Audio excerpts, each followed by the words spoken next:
मध्य प्रदेश के नरसिंहपुर जिले में यह वही स्थान है जहां आदि शंकराचार्य ने गुरु दीक्षा प्राप्त कर भारतवर्ष में हिंदू सनातन धर्म का पताका लहराया और 4 मठों की स्थापना की। इस गुफा की खोज पूज्य पाद अनंत श्री विभूषित ज्योतिष एवं द्वारका शारदा पीठाधीश्वर जगत गुरु शंकराचार्य स्वामी श्री स्वरूपानंद सरस्वती जी महाराज ने 1949 में की। नर्मदा नदी के सांकल घाट और ढाना घाट के पास नीमखेड़ा धूमगढ़ में ये गुफा स्थित है।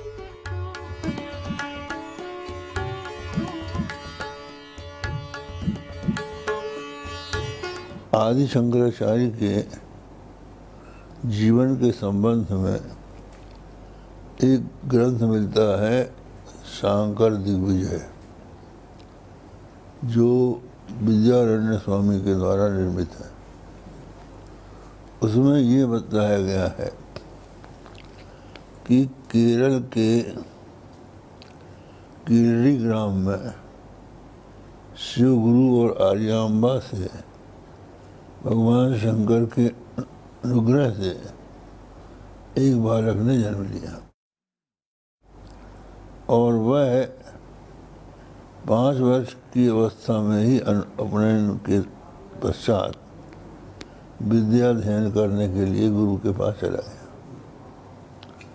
और 8 वर्ष की अवस्था होते होते समस्त वेदों में पारंगत हो गया और उसके पश्चात अपनी माता की आज्ञा लेकर गुरु की खोज में वो उत्तर भारत की ओर चले। तो वहाँ ये लिखा है कि नर्मदा के उत्तर तट पर गोविंदनाथ वन में एक योगीश्वर गुफा में रहते थे। जब वो उत्तर तट पर आए तो उन्होंने देखा कि ये महात्माओं का आश्रम है। मृगचर्म और चीर बलगल यहाँ पेड़ों की डालियों में टंगे हुए हैं। उन सबसे पूछने पर आचार्य शंकर को ये बताया गया कि यहाँ एक महान योगीश्वर रहते हैं जिनका नाम गोविंद भगवत पूज्य पादाचार्य, गोविंद पादाचार्य। तो उनके निवास स्थान के संबंध में बताया गया है कि वो एक गुफा में रहते और उस गुफा का संकीर्ण द्वार ही उसका रक्षक था। और ये स्वाभाविक है कि योगी जन एकांत में ध्यानमग्न होने के लिए गुफाओं का आश्रय लिया करते हैं। मुख्य रूप से हमारे यहाँ अनेकों योग हैं, उनमें से एक लय योग भी है जिसमें स्वाभाविक रूप से कान से जो ध्वनि सुनाई पड़ती है उस पर ब्रह्मा केंद्रित किया जाता है। तो अनेक प्रकार की ध्वनि बिना उसके सुनाई पड़ती हैं जिसको अनाहतनाद कहते हैं और वो अनाहतनाद गुफा में ही सुनाई पड़ता है। जब बाहर से कोई शब्द नहीं आएगा तब भीतर का शब्द सुनाई पड़ेगा। तो इस तरह से ध्यान के लिए, योग के लिए गुफाएं सर्वथा उपयुक्त होती हैं। और गोविंद पादाचार्य एक महान योगी थे। उन्होंने 3 ग्रंथ लिखे हैं। योग दर्शन के योग सूत्र लिखे हैं, व्याकरण का महाभाष्य लिखा है और इसके साथ साथ वैद्य का चरक नाम का ग्रंथ लिखा है। तो योगी होने के नाते उनका स्थान यहाँ पर था। इस गुफा के सामने पहाड़ी पर पूज्य पाद अनंत श्री विभूषित ज्योतिष एवं द्वारका शारदा पीठाधीश्वर जगत गुरु शंकराचार्य स्वामी श्री स्वरूपानंद सरस्वती जी महाराज ने आदि गुरु शंकराचार्य के विशाल भव्य मंदिर का निर्माण कराया है। इस मंदिर में आदि गुरु शंकराचार्य और उनके गुरु गोविंद पादाचार्य जी के दंड संन्यास दीक्षा देते हुए दिव्य विग्रह स्थापित है।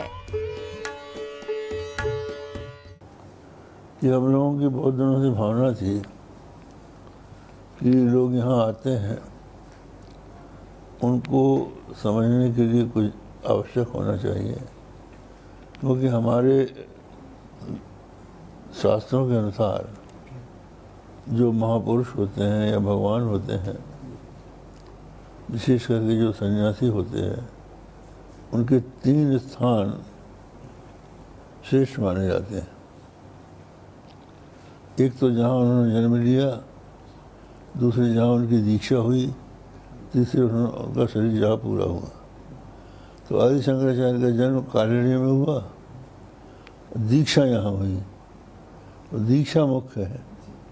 तो इसलिए हम लोग चाहते थे कि यहाँ पर उनका कुछ स्मारक हो, इसलिए ये जो स्थान है ये अभी हम लोगों की प्रेरणा से बनाया गया है और इसमें दिखाया गया है कि किस प्रकार शंकराचार्य को उनके गुरु दंड दीक्षा दे रहे हैं। और यहाँ पर लोगों के रहने के लिए, आवास के लिए था और साधना के लिए हम लोगों ने ये स्थान बनाया है। और हम लोगों की भावना ये है कि सभी शंकराचार्यों का स्थान यहाँ बनना चाहिए, क्योंकि शंकराचार्य चारों पीठ के गुरु थे। यह बहुत कम लोगों को मालूम है कि सनातन धर्म का विस्तार नरसिंहपुर जिले के ग्राम नीमखेड़ा स्थित आदि शंकराचार्य की इसी गुफा से हुआ है, जहां आदि शंकराचार्य अपने गुरु की खोज में 2500 वर्ष पहले पहुंचे थे। यहीं उन्होंने गुरु गोविंद पादाचार्य से दीक्षा ली थी। यह वही जगह है जहां आदि गुरु ने अपने गुरु जी से संन्यास दीक्षा ग्रहण की है, जिसे गुरु गुफा के नाम से जाना जाता है। यह गुफा 4 किलोमीटर में बनी हुई है। केरल में जन्मे आदि शंकराचार्य जी 8 साल की उम्र में अपने गुरु और ज्ञान की तलाश में घर से निकल गए थे, जिसके बाद उन्हें मध्य प्रदेश के नरसिंहपुर जिला में नर्मदा के उत्तरी तट पर धूमगढ़ सांकल घाट में गोविंद नाथवान के पास स्थित इसी गुफा में अपने गुरु के दर्शन हुए और दीक्षा प्राप्त हुई थी। यहाँ पर भगवान आदि शंकराचार्य के गुरु गोविंद पादाचार्य जी महाराज की एक बड़ी प्राचीन और विलक्षण गुफा है। ऐसी गुफा कहीं देखने को नहीं मिलती। इसमें भगवान गोविंद पादाचार्य जी महाराज, जो शेषनाग के अवतार थे, वो नाग के रूप में इसमें रहते थे। 2500 वर्ष पहले भगवान आदि शंकराचार्य जी केरल से चलकर जब यहाँ आए गुरु की खोज करते हुए, तो यहाँ पर गुफा की उन्होंने परिक्रमा की और गुरु से प्रार्थना की कि आप हमको दर्शन दो, हमें संन्यास दो। भगवान आदि शंकराचार्य जी प्रसन्न हुए और उन्हें संन्यास की दीक्षा यहीं पर नर्मदा के उत्तर तट पर संन्यास की दीक्षा दी। इसी गुफा की खोज ज्योतिष पीठ और द्वारका शारदा पीठ के जगत गुरु शंकराचार्य स्वामी स्वरूपानंद सरस्वती जी महाराज ने आज से 46 वर्ष पहले इसकी खोज की और इसका पूरा नवीनीकरण जैसा कराया, जीर्णोद्धार जैसा कराया और उसके पास ही उनके गुरु का मंदिर यहाँ पर बनवाया। दंड संन्यास की दीक्षा देते हुए आदि शंकराचार्य जी को, और यहाँ सत्संग भवन और भी साधकों के लिए साधना करने के लिए यहाँ पर स्थान बनाया। हमारे यहाँ शास्त्रों में कहा है, रेवा तटे तपः कुर्यात्, रेवा के तट पर तप करे उसको तत्काल सिद्धि प्राप्त होती है। ऐसा स्थान है, ऐसी शांति यहाँ पर मिलती है। और कई बार जब गुरु प्रसन्न होते हैं तो आज भी नाग के रूप में उस गुफा में दर्शन देते हैं। कई साधकों को वहाँ दर्शन दिए हैं। और अगर कोई गलत भावना से गुफा में प्रवेश करना चाहे तो गुफा में प्रवेश नहीं कर सकता, सामने वो सामने बैठ जाते हैं। ऐसी ये विलक्षण गुफा और ये स्थान परम पूज्य जगत गुरु शंकराचार्य जी ने यहाँ पर मंदिर का निर्माण, इस भवन का निर्माण और सारा यहाँ पर एक वातावरण ऐसा आध्यात्मिक बन गया है कि देखते ही बनता है। लोग कहते थे कि ओंकारेश्वर में गुरु की गुफा है, परंतु वहाँ की जो गुफा है उसमें नर बलि होती थी पहले, और आज भी उसमें मछली की बलि होती है। वो चंडी का स्थान है। यहाँ नरसिंहपुर के गजेटियर में भी ये कहा गया है कि यही आद्य शंकराचार्य जी की गुरु की गुफा है। और कई ऐसे ग्रंथ हैं परिक्रमावासियों ने लिखे हैं और लोगों ने लिखे हैं कि हाँ आद्य शंकराचार्य जी के गुरु की गुफा है, इसलिए यह गुरु की गुफा यही है। हम चाहते हैं साधक यहाँ पर आएँ और इसके दर्शन करें और दर्शन कर धन्य हों। यहाँ पर देश के राष्ट्रपति डॉक्टर शंकर दयाल शर्मा जी वो भी यहाँ पर आए थे और गुफा के अंदर गए थे। उन्होंने इस गुफा का दर्शन किया है। यहाँ के तत्कालीन जो अभी मुख्यमंत्री हैं शिवराज सिंह चौहान, वो भी अपनी पत्नी के साथ यहाँ पर आए थे, और गुफा का दर्शन किया था। उन्होंने कहा था कि मैं गुफा का दर्शन करके धन्य हो गया, अब मैं इसका जीर्णोद्धार कराऊंगा। और उसके पहले भी जब दिग्विजय सिंह जी थे मुख्यमंत्री, वो भी यहाँ पर आए, मोतीलाल वोरा जी भी यहाँ पर आए, उन्होंने भी इस गुफा को देखा है, इसके दर्शन किए हैं। यहाँ एक बड़ा विलक्षण स्थान है, इसलिए हम सारे देश के श्रद्धालुओं से अनुरोध करेंगे कि यहाँ पर वो आएँ और दिव्य स्थान का दर्शन करें। सुनिश्चित है कि यहीं गोविंद पादाचार्य जी रहते थे। इसके संबंध में हम लोगों को प्रमाण मिला। एक तो मध्य प्रदेश का गजेटियर है, उसमें लिखा है कि सांकर घाट जो है, शंकर घाट का अपभ्रंश है, यहाँ पर शंकराचार्य रहे। एक हमको नर्मदा परिक्रमा नाम की 100 वर्ष पहले की पुस्तक मिली, उसमें ये लिखा था कि ये वो स्थान है जहाँ आदि शंकराचार्य के गुरु रहते थे। तो इसका मतलब ये है कि ये स्थान पहले से ही इस रूप में प्रसिद्ध है। जहाँ तक गुफा का सवाल है, नर्मदा के उत्तर तीर पर अमरकंटक से लेकर भरूच तक कोई गुफा नहीं है। यही एक गुफा है जो गुफा कही जा सकती है, और ये विंध्याचल में है। तो ऐसी स्थिति में कुछ लोगों ने अभी ये कहा कि ये गुफा ओंकारेश्वर में है। तो ओंकारेश्वर का भी स्थान हमारा देखा हुआ है। वो एक तलघरा है, उसके ऊपर फर्श है और नीचे उसमें देवी की मूर्तियाँ थीं और मछली का बलिदान वहाँ पर दिया जाता था। तो वो स्थान जो है शंकराचार्य के गुरु का स्थान होता तो वहाँ शंकराचार्य का कोई चिन्ह चक्र हो सकता था, लेकिन वहाँ कुछ है नहीं। और जो वैज्ञानिक हैं वो बताते हैं कि ये 18वीं शताब्दी की जगह है, जबकि ये जो गुफा है इसको अगर आप देखेंगे तो शैलोदक के कारण यहाँ जो पानी टपका है उससे जो धूलि के कण एक मूर्ति का रूप लेते हैं, उनको उस रूप में बनने के लिए 10 लाख वर्ष चाहिए। तो ये 10 लाख वर्ष पुरानी गुफा सिद्ध होती है, और इसलिए प्राचीन काल में ऋषि मुनियों का ये स्थान था, ये सुनिश्चित होता है। तो इस संबंध में हम लोगों का ये विचार है। और दूसरे जो प्रमाण दिए जाते हैं वो सब के सब युक्ति से कट जाते हैं। अगर ओंकारेश्वर में उनके गुरु रहते तो उसमें ये कहा जाता कि ये ओंकारेश्वर में उनका स्थान था, क्योंकि ओंकारेश्वर ज्योतिर्लिंग है और ज्योतिर्लिंग का नाम ज्योतिर्लिंग पहले से है, शंकराचार्य के पहले भी है। तो वो गोविंदनाथ वन ना कहकर ये कहते कि ओंकारेश्वर में शंकराचार्य जी आए उनके गुरु के पास, लेकिन वहाँ उसका कोई उल्लेख नहीं है। वहीं इस गुरु गुफा की खोज पूज्यपाद अनंत श्री विभूषित ज्योतिष एवं द्वारका शारदा पीठाधीश्वर जगत गुरु शंकराचार्य स्वामी श्री स्वरूपानंद सरस्वती जी महाराज ने आज से तकरीबन 46 वर्ष पहले इस गुफा की खोज की। साथ ही इस गुफा का नवीनीकरण कराया। साथ ही भक्तों की साधना करने के लिए एक विशाल मंदिर का निर्माण किया गया, ताकि हर कोई गुफा के दर्शन करने के साथ साथ इस मंदिर में पूजा अर्चना कर सके। धर्म का अर्थ कोई संकीर्ण विचारधारा नहीं है।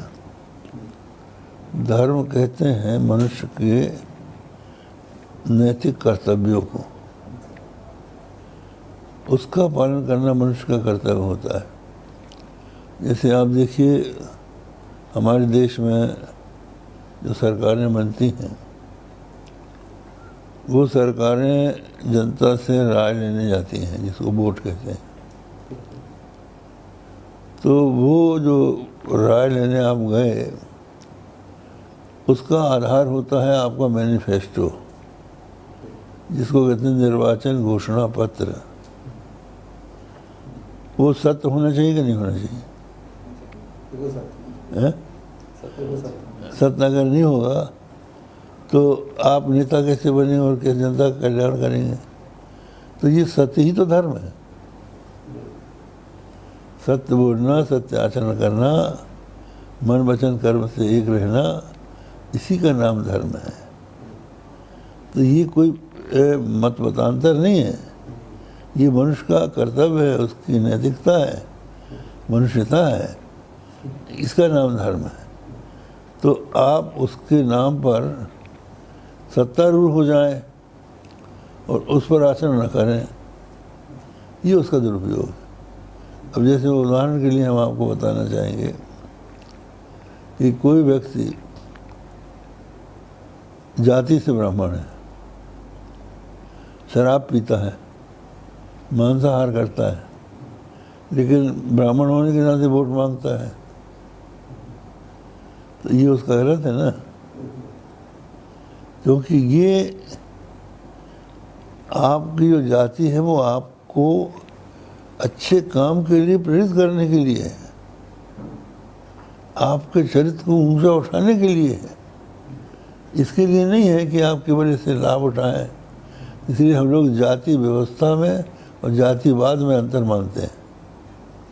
तो पहले यहाँ जाति हमारे यहाँ व्यवस्था थी, अब वो जातिवाद का रूप ले लिया उसने, तो यही उसका दुरुपयोग है। ऐसा है कि जो अभी बांध बांधे गए हैं,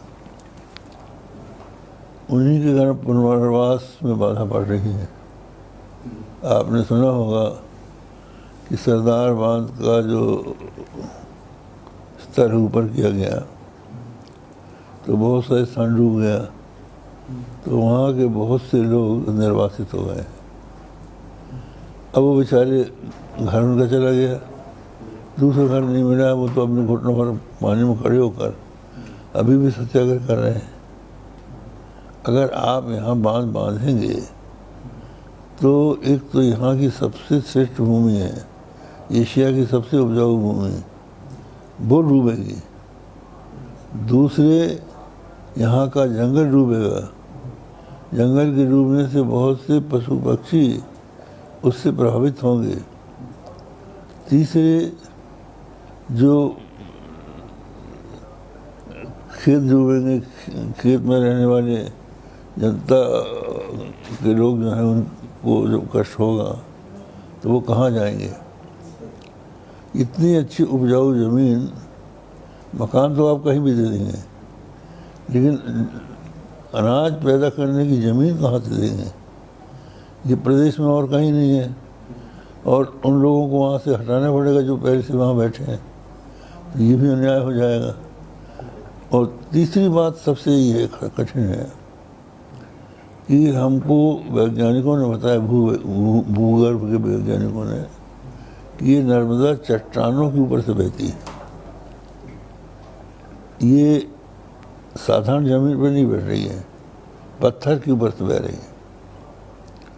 इसीलिए नर्मदा के किनारे आप बोर करना चाहें तो 300-400 फुट के नीचे भी पानी नहीं मिल रहा है, क्योंकि वो पानी रिस नहीं रहा, पत्थर से बाहर ही बाहर चला जाता है। तो अगर आप बांध बांधेंगे तो पानी इकट्ठा होगा, तो किनारे के खेतों में जाएगा, तो कच्ची ज़मीन में जाएगा और उससे रिसते हुए उस क्षेत्र, उस जगह जाएगा जहाँ पर धरती बहुत गर्म है, तो वहाँ की भाप से भूकंप होने का खतरा है। तो इस तरह के कई बार भूकंप इस क्षेत्र में आ भी चुके हैं। अगर आप बांधेंगे तो फिर भूकंप का खतरा है। और आपने ये देखा है कि जबलपुर नष्ट होते होते बचा है। इसलिए अब नर्मदा में दूसरा बांध नहीं बांधना चाहिए, ये हमारा स्पष्ट मत है। और सबसे बड़ी खराब बात ये होगी कि नर्मदा में जब बांध बांधा जाएगा छिनकी उमरिया में, तो उस पानी की ठेल झांसी घाट के पुल तक जाएगी। ये हिरन नदी है, इसका भी उधर ऊपर चली जाएगी और हो सकता है कि इससे गुफा भी डूब जाए। तो नर्मदा के किनारे जो मंदिर हैं, बहुत से मंदिर डूब में आए हैं, तो उनको उद्वासित कर दिया गया है, उनके नाम पर दूसरा मंदिर ऊपर बना दिया गया है। तो उसका तो मार्जन आपने कर लिया, लेकिन गुफा कैसे ले जाओगे? गुफा तो वहाँ से हटाई नहीं जा सकती। अगर वो हटाई गई तो वो तो गुफा ही कहाँ रह जाएगी। इसलिए हम लोग ये समझते हैं कि वो बांध वहाँ पर नहीं बनना चाहिए। अपने इस प्रदेश को पवित्र करने वाली जो नर्मदा है, उसके साथ सबसे बड़ा अन्याय ये हो रहा है कि इसकी रेत का उत्खनन हो रहा है और इतना उत्खनन हुआ है कि अभी भी उसके ढेर लगे हुए हैं और सरकार ध्यान नहीं दे रही है। और हालत ये हुई है कि कुछ लोगों ने वहाँ पर रेत इकट्ठी की थी, तो यहाँ के कलेक्टर ने उस पर नियंत्रण करना चाहा तो उसका ट्रांसफ़र करा दिया गया। अब किसी की हिम्मत नहीं पड़ेगी ऐसे लोगों को नियंत्रित करने की। और आप जगह घूम के देख लें, जगह जगह वहाँ रेत का उत्खनन हो गए, लोगों ने इकट्ठा करके रखा और अरबपति हो गए वो लोग। तो ये जो हो रहा है, और आप देखिए नर्मदा किसी भी नदी का जो रेत है, वो रेत उसके जल को छानती है, उसकी वो विशेषता है। अगर वो रेत निकाल दी जाए तो उसका छानना बंद हो जाएगा। और दूसरी बात यह है कि आप देखिए, जब पानी शुद्ध नहीं होगा, छना हुआ नहीं होगा, तो पहले ये होता था कि जब कोई बीमार पड़ता था तो नर्मदा के किनारे भट्टा गांकड़ बनाता था, मेले में लोग खाते थे और दोपहर का खाया शाम को पच जाता था। अब नर्मदा को ही दूषित कर दिया इन लोगों ने और नहाने के समय बड़ी कठिनाई हो रही है। हम भी गए थे नहाने, तो कहीं गड्ढा है, कहीं उथला है, कहीं गहरा है, तो कईयों की तो हड्डी टूटेगी, एकदम से गहरा हो जाएगा कहीं एकदम, क्योंकि बहती हुई नर्मदा को मशीन से लोगों ने खोदा है। इस पर नियंत्रण किसी ने नहीं किया जो बहुत आवश्यक था। तो हम लोग ये चाहेंगे कि इस पर नियंत्रण हो और नर्मदा अविरल बहे।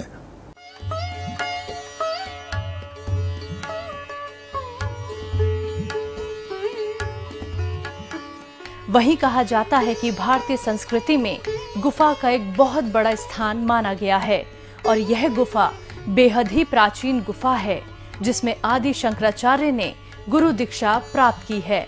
और यह गुफा एक तरह से यहाँ पर संतों की तीर्थ स्थली है।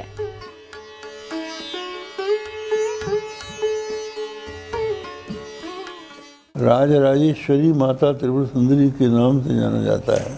इसके अतिरिक्त आप यहाँ नीचे देखेंगे कि 3 मूर्तियाँ हमारे सभागार में है। एक तो गोविंद भगवत पादाचार्य की मूर्ति है जिसमें नीचे सर्प का रूप है, ऊपर मनुष्य रूप है, क्योंकि वो शेषनाग के अवतार है। दूसरे बद्रीनाथ भगवान की मूर्ति है, तीसरे आदि शंकराचार्य की मूर्ति है, वो आप देखेंगे। और यहाँ मंदिर में देखेंगे कि भगवान शंकराचार्य को उनके गुरु दीक्षा दे रहे हैं। और ये राजराजेश्वरी माता है जो जगत का कल्याण करने के लिए तैयार है। ये आप समझिए कि पहले कांची में, दक्षिण भारत में ही इनको लोग जानते थे, अब ये उत्तर भारत में पधार गए हैं। और ये पूरा सांगोपांग है। नीचे ब्रह्मा विष्णु रुद्र ईश्वर 4 पाए बने हुए, सदाशिव की नाभि से कमल निकल कर उसके ऊपर पद्मासन पर भगवती विराजमान है। उनकी 4 भुजाएं हैं, 3 नेत्र हैं, एक हाथ में गन्ने का धनुष, दूसरे में फूलों का बाण, तीसरे में पास, चौथे में अंकुश है, श्री चक्र पर विराजमान है। हमारे धर्मशास्त्र ये कहते हैं, सत्यम ज्ञानम अनंतम ब्रह्म यो वेद निहितं गुहायाम। जो ब्रह्म है वो सत्य है, वो ज्ञान है, वो अनंत है। इसको प्राणी बुद्धि रूपी गुहा में बैठकर जानता है। तो यहाँ बुद्धि की उपमा गुफा से दी गई है कि बुद्धि रूपी गुफा। प्रकृति में भी देखें, बाह्य स्वरूप में भी देखें तो भारतीय संस्कृति में गुफा का एक बहुत महत्वपूर्ण स्थान है। गुफा पाषाणमयी होती है, पत्थर के बीच में एक ऐसी संरचना होती है जो समशीतोष्ण होती है। आज हम लोग नर्मदा के उत्तर तट में हजारों साल पुरानी जिस गुफा में बैठे हुए हैं, ये गुफा आदि शंकराचार्य, जगत गुरु आदि शंकराचार्य जी के गुरु श्री गोविंद भगवत पाद जी की पवित्र गुफा है। इस गुफा के बारे में आदि शंकराचार्य जी के चरित्रों में यह बतलाया गया है कि प्रादेश मात्र विवरम प्रतिहार भाजम। उनके गुरु की जो गुफा थी वह नर्मदा के उत्तर तट में थी और जिसका द्वार वितस्ती प्रमाण था। इतने प्रवेश द्वार से वो योगी इस गुफा में प्रवेश करते थे। हम सब सनातनी हिंदू जानते हैं कि हमारे यहाँ अनादिकाल से गुरु परंपरा चली आ रही है, जो नारायण से प्रारंभ होकर आज जो 2 पीठ के जगत गुरु शंकराचार्य, ज्योतिष पीठ एवं द्वारका शारदा पीठ के जगत गुरु शंकराचार्य स्वामी श्री स्वरूपानंद सरस्वती जी महाराज यहाँ विराजमान हैं, उन तक ये परंपरा चली आ रही है। तो इस गुरु परंपरा के आज से 2500 वर्ष पूर्व जो गोविंद भगवत पाद आदि गुरु शंकराचार्य के जो गुरु हैं वो इस गुफा में विराजते थे, समाधि में लीन रहते थे। आदि गुरु शंकराचार्य जी ने उनसे यहाँ आकर ब्रह्म ज्ञान और संन्यास प्राप्त किया और यहाँ गोविंद भगवत पाद जी ने उनको एक अभियान के लिए अग्रेसित किया कि तुम जाओ, मैंने ये जो ज्ञान तुम्हें दिया है, ये जो योग विद्याएं तुम्हें दी हैं, इसका पूरे भारत में प्रचार करो। तो यहाँ से प्रेरणा लेकर, इसी दिव्य स्थान से प्रेरणा लेकर आज से 2500 वर्ष पूर्व आदि शंकराचार्य जी निकले। और जबकि हम सब जानते हैं कि उस समय पूरा भारत बौद्ध के प्रभाव में था, तो उन बौद्धों के प्रभाव को आदि शंकराचार्य जी ने ख़त्म किया। 72 मतों, अवैधिक मतों का खंडन किया, चारों दिशाओं में 4 पीठों की स्थापना करके और वहाँ अपने सुयोग्य शिष्यों को आरूढ़ कराया और वही आचार्य परंपरा आज तक अविच्छिन्न रूप से चली आ रही है। तो हम सनातनियों, सनातन धर्मियों का यह तीर्थ स्थल है। आदि शंकराचार्य की जो गुफा है वो वास्तविक रूप से यही है। गुरु जी के पास नरसिंहपुर का गजेटियर रखा है, आप लोग देख सकते हैं। गजेटियर में भी लिखा है कि यह सांकल ग्राम जो है यह आदि शंकराचार्य जी के नाम पर यह सांकल नाम रखा गया है, क्योंकि ये पहले शंकर घाट नाम था इसका। अब ये सांकल घाट के नाम से जाना जाता है। तो इस तरह से एक बहुत बड़े सत्य का जो है परिष्कार पूज्य महाराजा श्री ने हम सनातन धर्मियों के लिए किया है, और इसी उद्देश्य से और इसी प्रचार के उद्देश्य से आप सब लोगों का यहाँ आह्वान है कि आपने स्वयं भी देखा है, तो इस गुफा को इसी रूप में आप जो है सनातनियों के बीच में लेकर जाएं और उनको बताएं, सत्यता से अवगत कराएं, और अधिक से अधिक संख्या में लोग यहाँ कैसे आएँ। तो पर्यटन के उद्देश्य से भी यहाँ परिष्कार सब हो रहे हैं, अभी यहाँ भवन बने हैं, रोड बनी है, और भी आगे योजनाएं हैं कि इस जगह को इस तरह बनाया जाए कि जो युवा है वो भी सनातन धर्म को यहाँ आके समझ सके, जान सके और इसकी गरिमा को पहचान सके।